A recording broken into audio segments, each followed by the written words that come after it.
Assalamualaikum warahmatullahi wabarakatuh. Pada kesempatan ini saya akan membahas materi sejarah Indonesia di kelas 10, yaitu corak kehidupan masyarakat praaksara pada masa bercocok tanam. Masa bercocok tanam dimulai sekitar 10.000 tahun yang lalu, bersamaan dengan zaman Neolitikum. Kehidupan masyarakat masa bercocok tanam ditandai oleh perubahan tradisi yang semula mengumpulkan makanan atau food gathering menjadi menghasilkan makanan atau food producing. Jenis manusia pendukung dari periode ini adalah Proto-Melayu, antara lain suku Dayak, Toraja, Sasak, dan Nias. Masa bercocok tanam sering disebut sebagai masa revolusi kebudayaan karena pada masa ini terjadi perubahan besar pada berbagai corak kehidupan masyarakat praaksara.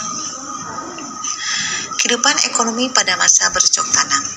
Secara ekonomi, manusia purba pada masa ini telah berhasil mengolah makanan sendiri atau food producing. Masyarakat mulai membuka hutan, kemudian menanaminya dengan sayur dan buah untuk mencukupi kehidupan sehari-hari. Sementara binatang buruan yang mereka tangkap mulai dipelihara dan diternakan. Hewan yang diternakan antara lain kerbau, kuda, sapi, babi, dan unggas. Selain itu, masyarakatnya diperkirakan telah mengenal sistem pertukaran barang atau barter. Kehidupan sosial pada masa bercocok tanam. Ketika beralih dari kegiatan mengumpulkan makanan ke kehidupan bercocok tanam, pola hunian manusia purba berubah. Mereka tidak lagi berpindah-pindah tempat atau nomaden, tetapi menetap di suatu wilayah. Pemilihan tempat tinggal biasanya dipengaruhi oleh sumber air dan dekat dengan alam yang diolahnya. Karena hunian mereka telah menetap, masyarakat bercocok tanam hidup secara berkelompok dan membentuk perkampungan kecil. Dalam sebuah kampung biasanya terdiri dari beberapa keluarga dan hidup secara gotong royong dengan sistem pembagian kerja antara perempuan dan laki-laki. Misalnya para laki-laki bertugas membangun rumah, sementara kaum perempuan akan merawat dan menghiasnya. Mereka juga menunjuk ketua suku dan memilih aturan hidup sederhana yang harus dijalani oleh anggotanya.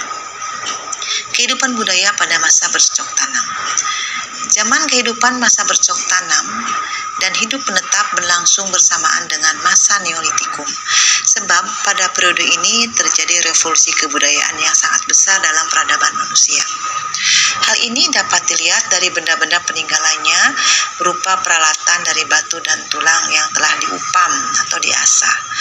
Alat-alat yang umumnya diupam adalah beliung, kapak batu, mata panah, dan mata tombak. Di Indonesia, beliung dan kapak batu ditemukan tersebar di berbagai wilayah.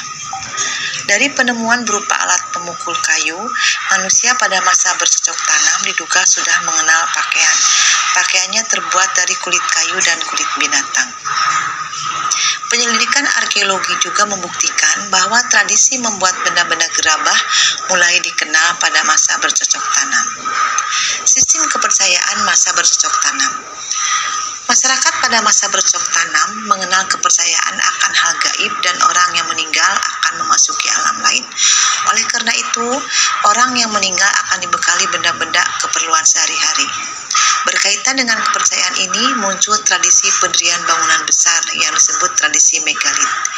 Beberapa contoh bangunan megalit adalah dolmen, menhir, waruga, sarkofagus, dan punden berundang. Secara umum, sistem kepercayaan pada masa bercocok tanam dapat dibagi ke dalam dua aliran, yaitu animisme, kepercayaan terhadap roh leluhur, dan dinamisme, kepercayaan terhadap benda gaib. Demikian materi yang saya sampaikan. Terima kasih. Wassalamualaikum warahmatullahi wabarakatuh.